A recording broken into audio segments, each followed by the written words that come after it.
Happy Monday, everybody. Thanks for joining me once again in the card closet for another episode. This is episode number 500. Really can't believe I've done 500 episodes. It's been a great time. Hope to do 500 more. So as our mystery man of the day, this guy had 500 career doubles. But as usual, I'll give you some clues and you can tell me who he is. 500 career doubles. So his rookie cards were all in 1990. They were in Bowman, Donruss, Fleer Update, Leaf, Score, Topps Traded, and Upper Deck. His Topps run ran from 1990 through 2005 Update. He had Diamond Kings in Donruss in 1994 and 2003. And other than base Topps cards, he did appear in 1999 Topps on an all Topps first baseman card with Jim Thome and Tino Martinez.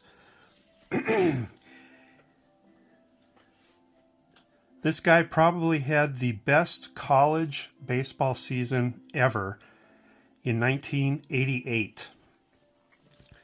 As a pitcher, he went 15-0. His ERA was 2.49, and he struck out 113 batters in 122 and two-thirds innings. In 66 games, he batted .464, 23 home runs, 81 RBIs, 83 runs, and had 108 hits. In the off-season, between 1988 and 1989 college seasons, he suffered a near-fatal brain aneurysm, and as a result, he wore a batting helmet in the field for the rest of college and his entire professional career. Career first baseman. He debuted in the majors in 1989. He did not play in the minor leagues first. He went directly to the major leagues, no minor leagues. In fact, he played his first minor league game at the end of his career at age 36 when he was doing a rehab assignment in Pawtucket. He became a regular first baseman for Toronto in 1991 when Fred McGriff left the team. He had a 17-year career, 1989 through 1996 with the Toronto Blue Jays. And in those years, he won 2 World Series. And he won a batting title in 1993 with a .363 average. That season, he also batted 400 into August. And he made an All-Star appearance in 1993. 1997 through 1999, he played for the New York Mets. 2000 through 2004, he played for his hometown Seattle Mariners. He won all 3 of his Gold Gloves in those Mariners years, and he got his second All-Star appearance. The end of 2004, he played for the New York Yankees, and in 2005, after that rehab assignment in Pawtucket, he played for the Boston Red Sox. Played for 5 different teams and played in the postseason for all 5 teams. Thought that was pretty cool. Can you get him? I think the giveaway hint is the fact that he wore a batting helmet while playing first base. It is John Olerud, 500 career doubles. Love this 1994 Topps picture of his with the Blue Jays. And on the back is a picture of him wearing that helmet in the field at first base. And I like this card also because it's got his .363 batting year on it. You can see he also led the league with 54 doubles in 1993. So John Olerud will watch as our mystery man of the day. All right, so the crux of this video is going to be showing some pre-war cards. I had 2 cards that I sent in for grading. through local card shop, Triple Play Sports Cards. And then this one here was an addition for my all-time Red Sox team set project. Let's start with the reveals. So as you've seen this card before, you can tell by the back of it what it's going to get.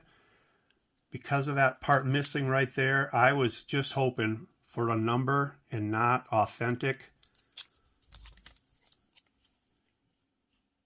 And it got a 1 with a mark. So that, to me, that's a -1, right? So that smudge there, they counted as a mark. But I wanted to get Herb Pennock authenticated more than anything, just because of him being a Hall of Famer, and this is one of the higher valued Red Sox cards that year. Not much value at in this condition, but I just wanted to make sure it was authenticated. So Herb Pennock comes back a 1. Next card I sent in.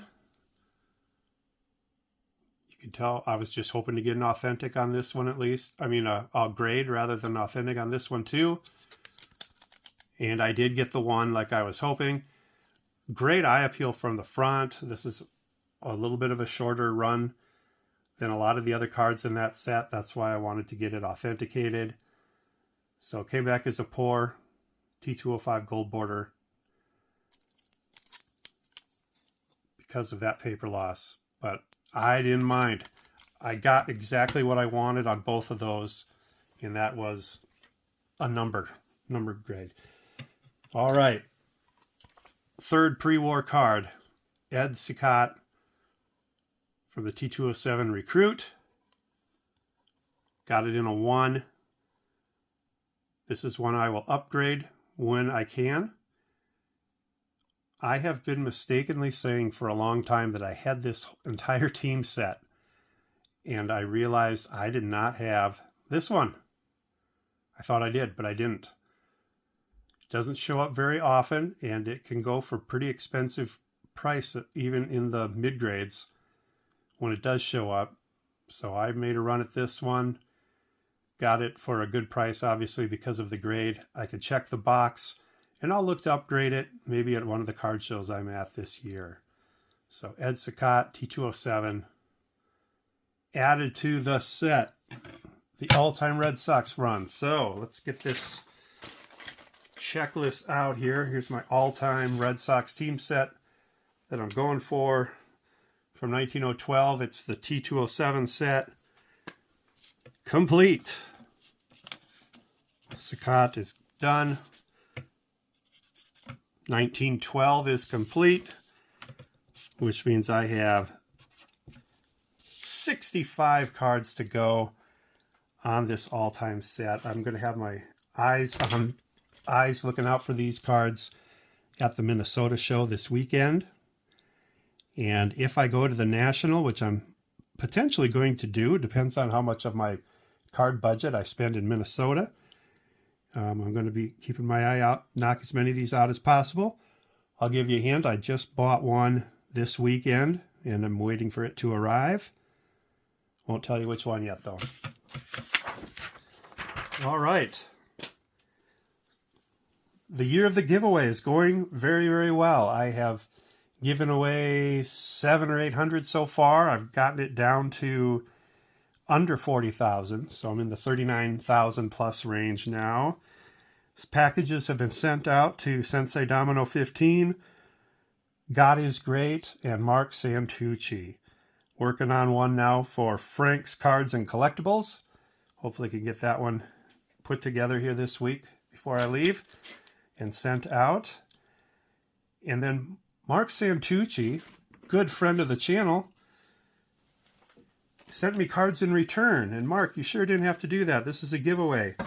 But he sent me a nice stack of Steelers cards. So I'm going to quickly go through them here.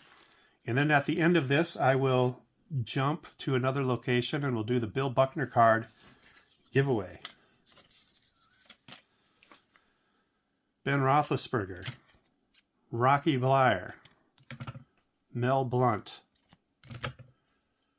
Roy Jefferson, Larry Brown, Terry Bradshaw, Randy Grossman, Frank Lewis, Carlton Fisk.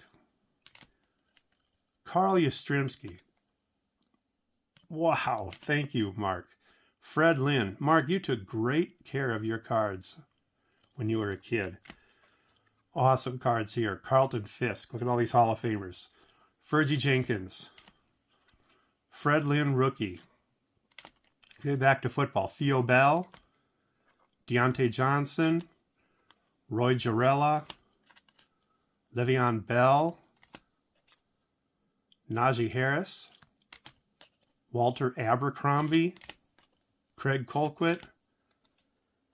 James Conner. John Kolb. Ron Johnson. Mike Webster. Jack Ham. Look at these. Man, these are awesome. Cecil Cooper. Luis Tiant. Rico Petrocelli. Rick Burleson. Roy Jarrella. L.C. Greenwood. Frenchie Fuqua.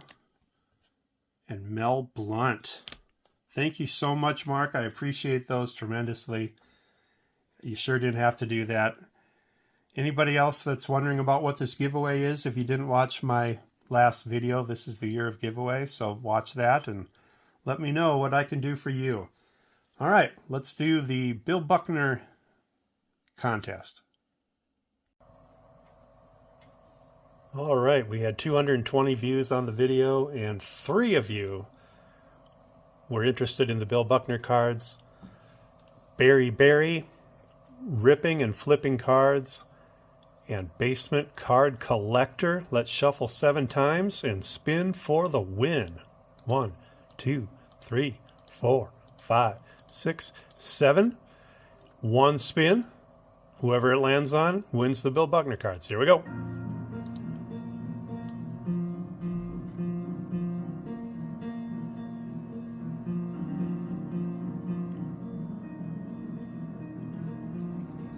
All right, Barry, congratulations. If you would send me a message with your shipping address, I'll get those mailed out to you. Congrats. Thanks everybody for watching. Talk to you again soon. Bye now.